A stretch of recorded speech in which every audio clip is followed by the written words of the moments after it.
Je suis concerné principalement en tant que témoin, puisque j'ai subi en fait des agressions et viols sexuels à l'âge de 10 ans. C'est un des surveillants donc en fait qui était avec nous dans les dortoirs de nuit et qui sévissait alors non seulement sur moi mais d'autres élèves, je l'ai appris après, et qui, pour parler crûment, nous torturait et nous faisait subir des sévices sexuels importants avec une méthode d'exténuation, puisque bon, en ce qui me concerne moi, c'était les mains sur la tête pendant plusieurs heures jusqu'à le rejoindre quand je serais prêt. C'était pour reprendre ces termes. Alors bon, à 10 ans, on ne comprend pas trop ce que ça veut dire. Et puis bon, au bout d'une heure ou d'un temps difficile à évaluer, où on était exténué, où je tombais de fatigue, je me présentais à lui, exténué, en disant je suis prêt. Et là commençait une série d'attouchements et d'autres choses sordides. On ne rentrera pas dans le détail. Je ne sais pas si l'encadrement le savait, mais un jour il a disparu. Je pense que, pour vous donner du détail, lors d'une de ces sessions où on m'a demandé d'être prêt et les mains sur la tête des heures, eh bien, lorsque je me suis présenté, en fait, je me suis présenté à un autre surveillant qui, lui, était étonné. Il m'a dit « Mais qu'est-ce que vous faites là et qu'est-ce que vous racontez ?» Et je pense que cet événement-là a été le déclencheur et que ce surveillant a rapporté ces faits à sa hiérarchie et que le poteau rose, quelque part, a été découvert et que la personne a été évincée.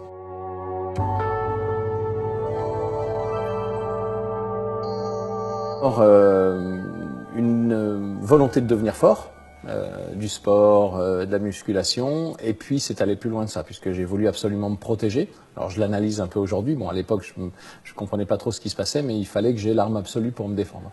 Et donc j'ai très rapidement été armé. À l'époque on avait la manufacture de Saint-Étienne, la manufacture de Manufrance, qui faisait du contre-remboursement. J'avais découvert, j'avais potassé leur bouquin.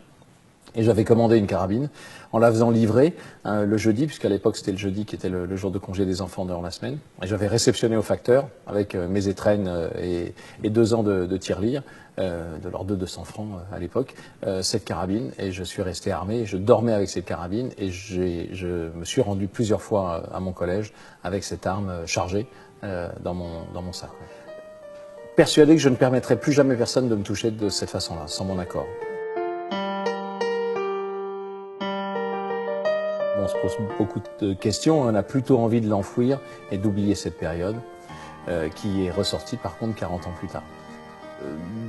Un premier rappel de ce qui s'était passé, un relationnel difficile, parce que j'ai divorcé une première fois, des colères permanentes et puis une surréaction. Si j'analyse un peu mon état comportemental, c'est bien souvent des surréactions par rapport à des événements de la vie. C'est-à-dire que bon, on a un conflit tous les deux et je vais complètement surréagir, alors sans être violent, je n'ai pas battu de femme ni d'enfant, mais ça va être envers moi-même ou avec des colères extrêmes et peut-être une autodestruction plutôt que voilà, ça s'est plutôt traduit comme ça.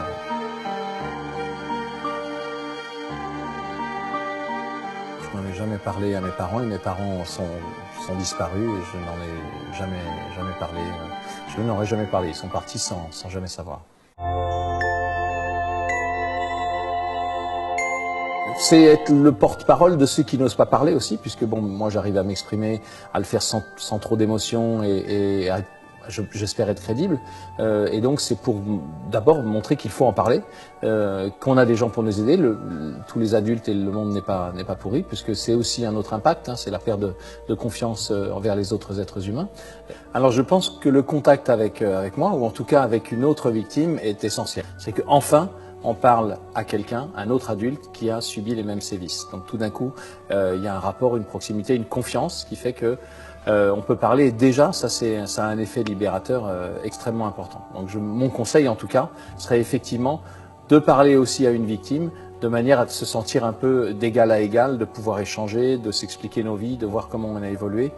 Avant ensuite, oui, de parler, et au sein de l'association, nous en avons, à des professionnels de la tête, comme je les appelle, des gens qui vont pouvoir facilement identifier les schémas de fonctionnement et qui connaissent toutes ces règles et tout notre cheminement fonctionnel, notre façon de gérer les choses en fonction de traumatismes que l'on a eu. Mais chaque cas est un cas unique, il faut l'évaluer, voir dans quel contexte les gens évoluent et voir où est-ce qu'ils en sont et comment effectivement on peut les aider.